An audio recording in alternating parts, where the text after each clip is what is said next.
जय हिंद बच्चों। इस समय हम लोग भावना इंस्टीट्यूट के यूट्यूब चैनल से जुड़े हुए हैं और इस चैनल में मैं आपका स्वागत करता हूं।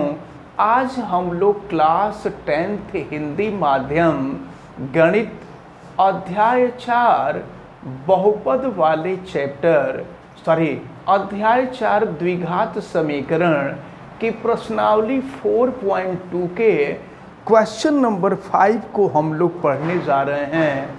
और क्वेश्चन नंबर 5 मैं आज शुरू करूं, इसके पहले मैं आपको बता दूं कि अगर आप चैनल पे नए हैं तो चैनल को सब्सक्राइब कर लीजिए और चैनल सब्सक्राइब करने के लिए YouTube पर भावना इंस्टीट्यूट सर्च कीजिए और रेड कलर के सब्सक्राइब वाले बटन को आप क्लिक कर दीजिए।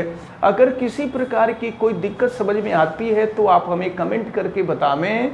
आप वीडियो को लाइक भी करें और वीडियो को मैक्सिमम स्टूडेंट तक शेयर करें ताकि मैक्सिमम स्टूडेंट इसका बेनिफिट ले सकें। तो चलिए अब हम शुरू करने जा रहे हैं कक्षा 10 हिंदी माध्यम गणित अध्याय 4 द्विघात समीकरण के प्रश्नावली 4.2 का क्वेश्चन नंबर 5। क्वेश्चन नंबर 5 दिया हुआ है, एक समकोण त्रिभुज, कोई समकोण त्रिभुज है, ध्यान दीजिए, कोई समकोण त्रिभुज है, ये है समकोण त्रिभुज। समकोण त्रिभुज का हम नाम रख ले रहे हैं, इसका नाम ए, इसका नाम बी और इसका नाम सी। और आपको पता है कि BC को हम समकोण त्रिभुज का आधार कहते हैं, AB को समकोण त्रिभुज का लंब कहते हैं और AC को समकोण त्रिभुज का कर्ण कहते हैं। और देखिए फिर प्रश्न में क्या कह रहा है, एक समकोण त्रिभुज की ऊंचाई, ये जो लंब है ना, लंब ही समकोण त्रिभुज की ऊंचाई कही जाती है। एक समकोण त्रिभुज की ऊंचाई इसके आधार से 7 सेंटीमीटर कम है।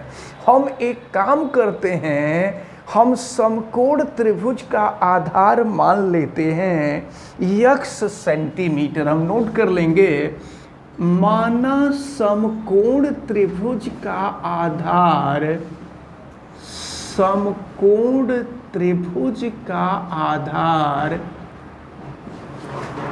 समकोण त्रिभुज के आधार को हम x सेंटीमीटर मान ले रहे हैं। ये जो आधार है, आधार x सेंटीमीटर है। तो प्रश्न में कह रहा है कि इसकी ऊंचाई आधार से 7 सेंटीमीटर कम है, यानी आधार है x सेंटीमीटर, तो ऊंचाई हो जाएगी x -7 सेंटीमीटर। तो अब इसकी ऊंचाई हम लोग देखें कि इसकी ऊंचाई क्या है, तो इसकी ऊंचाई हो जाएगी x -7 सेंटीमीटर। और क्या दिया है, यदि कर्ण 13 सेंटीमीटर, देखिए कर्ण दिया हुआ है 13 सेंटीमीटर, तो कह रहा है कि अन्य दो भुजाओं को ज्ञात कीजिए। अन्य दो भुजाएं, देखिए कर्ण दे दिया है 13 सेंटीमीटर, तो अब आधार और लंब के बारे में पूछ रहा है। तो अब त्रिभुज समकोण है तो समकोण त्रिभुज के लिए पाइथागोरस प्रमेय लगता है। तो अब हम यहाँ पर पाइथागोरस प्रमेय लगाएंगे और लिखेंगे पाइथागोरस प्रमेय से। तो पाइथागोरस प्रमेय से कर्ण का वर्ग, पाइथागोरस प्रमेय में यही होता है कि कर्ण का वर्ग शेष दो भुजाओं के, किसी भी समकोण त्रिभुज में कर्ण का वर्ग शेष दो भुजाओं के वर्गों के योग के बराबर होता है। तो देखिए AC स्क्वायर इक्वल टू हो जाएगा ये BC का स्क्वायर प्लस हो जाएगा AB का स्क्वायर। तो AC की वैल्यू दी गई है 13 का स्क्वायर इक्वल टू BC दिया हुआ है x, तो x का स्क्वायर हो जाएगा। और फिर AB है आपका x -7 का होल स्क्वायर। चलिए अभी इसको सॉल्व करते हैं। 13 का स्क्वायर करेंगे 169, ये हो गया आपका एक्स स्क्वायर। और फिर देखिए यहाँ a माइनस बी का होल स्क्वायर का फार्मूला अप्लाई होगा, तो a minus B whole square ये हो जाएगा आपका एक्स स्क्वायर, और 7 का स्क्वायर करेंगे तो 49 हो जाएगा, और दोनों के गुणनफल का ट्वाइस करेंगे तो ये -14x हो जाएगा। और फिर देखिए क्या मिल रहा है, 169 equal to x square plus x square 2x square, और प्लस हो गया 49 और माइनस हो जाएगा 14x। इसको सॉल्व करते हैं तो 2x स्क्वायर को हम अपोजिट साइड में लाते हैं तो ये हो जाएगा -2x स्क्वायर, -14x को बराबर के पहले लाते हैं तो ये हो जाएगा +14x। और ये देखें यहाँ पर 169 पहले से ही प्रेजेंट है और ये हो गया -49 इक्वल टू 0। फिर देखें क्या मिलेगा आपको, ये हो गया -2x स्क्वायर प्लस हो गया 14x। अब इसमें से माइनस कर दीजिए, 169 से 49 माइनस कर दीजिए, देखिए क्या मिलेगा, ये हो जाएगा 120 हो जाएगा, 120 इक्वल टू 0। अब माइनस से मल्टीप्लाई कर दीजिए, तो माइनस से मल्टीप्लाई करेंगे ये हो गया 2x square sorry -2x square plus 14x और प्लस हो जाएगा आपका 120 इक्वल टू 0। तो सुनिए अभी माइनस से हम यहाँ मल्टीप्लाई करने जा रहे हैं, तो माइनस से अगर मल्टीप्लाई कर दें तो देखिए ये प्लस हो जाएगा, ये माइनस हो जाएगा और ये भी माइनस हो जाएगा। अब अगला काम हम एक काम करें, 2 से सबको हम डिवाइड कर सकते हैं, 2 से सब में भाग दे दीजिए, तो 2 से भाग दे देंगे तो ये हो जाएगा आपका एक्स स्क्वायर, माइनस हो जाएगा 7x और माइनस हो जाएगा 60 इक्वल टू 0। अब यहाँ पे फैक्टर करना होगा हम लोगों को, 60 का ऐसा खंडन करना होगा कि अंतर करने पर 7 आ जाए, ठीक ना। तो 12 में 5 का गुणा कीजिए, 12 5 60 होता है, और फिर 12 में से 5 घटा दीजिए तो 7 हो जाएगा। तो अब चलें इसका फैक्टर हम करके अब यहाँ सॉल्व करते हैं। तो ये एक्स स्क्वायर और -7 के जगह पे 12 माइनस 5 एक्स और -60 इक्वल टू हो जाएगा 0। फिर इसको सॉल्व करते हैं हम। अब ये हो गया आपका एक्स स्क्वायर -12x प्लस हो जाएगा 5x -60 इक्वल टू 0। अब हम यहाँ से x कॉमन ले लेते हैं तो ये हो जाएगा x -12 और यहाँ से 5 कॉमन ले लेते हैं x -12 इक्वल टू 0। और फिर देखिए क्या मिलता है, अब दोनों में जो कॉमन है वो x -12 है और बचेगा x + 5 इक्वल टू 0। अब इनको हम बारी बारी से 0 के इक्वल करेंगे। तो चलिए अगर x -12 इक्वल टू 0 करेंगे तो x इक्वल टू 12 सेंटीमीटर, यानी समकोण त्रिभुज का जो आधार होगा वो 12 सेंटीमीटर होगा।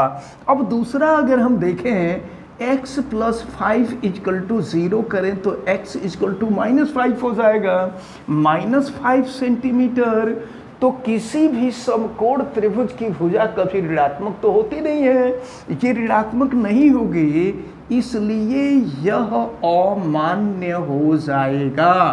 तो अब देखिए, तो आपसे शेष कर्ण दे दिया था और शेष 2 भुजाओं को पूछा जा रहा था। तो चलिए हम यहाँ नोट कर लेते हैं, आधार यक्स था और यक्स की वैल्यू हम लोगों को मिली है 12 सेंटीमीटर, और कर्ण जो था लंब जो था, लंब हमको दिया हुआ है यक्स -7, तो यक्स है 12 और -7, तो 12 में से 7 माइनस करेंगे तो फिर ये हो जाएगा 5 सेंटीमीटर।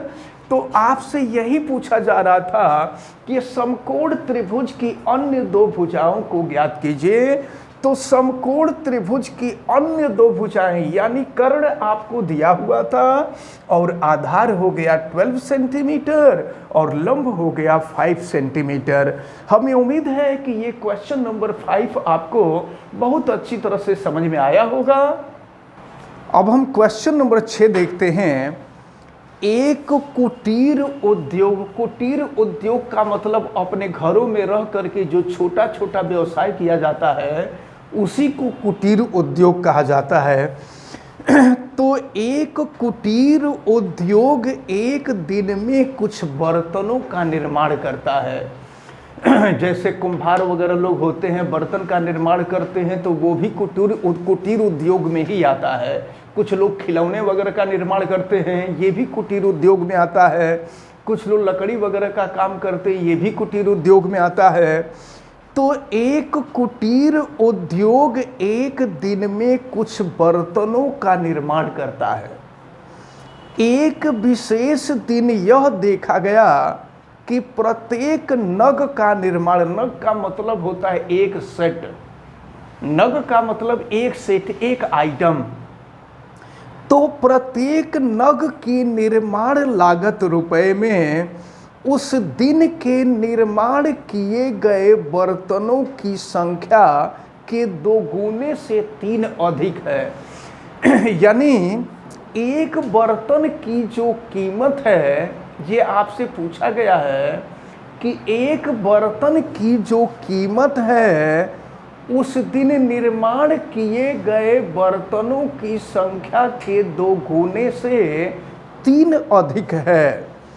और कह रहा है कि यदि उस दिन कुल निर्माण लागत 90 रुपया थे, यानी उस दिन निर्माण की जो लागत थी कुल 90 रुपया थे, तो निर्मित बर्तनों की संख्या और प्रत्येक नग की लागत क्या थी। तो हम मान लेते हैं, माना निर्माण किए गए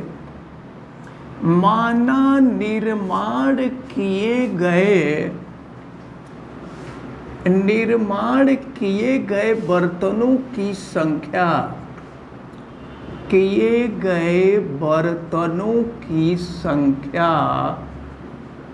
यक्स थी, बर्तनों की संख्या यक्स थी।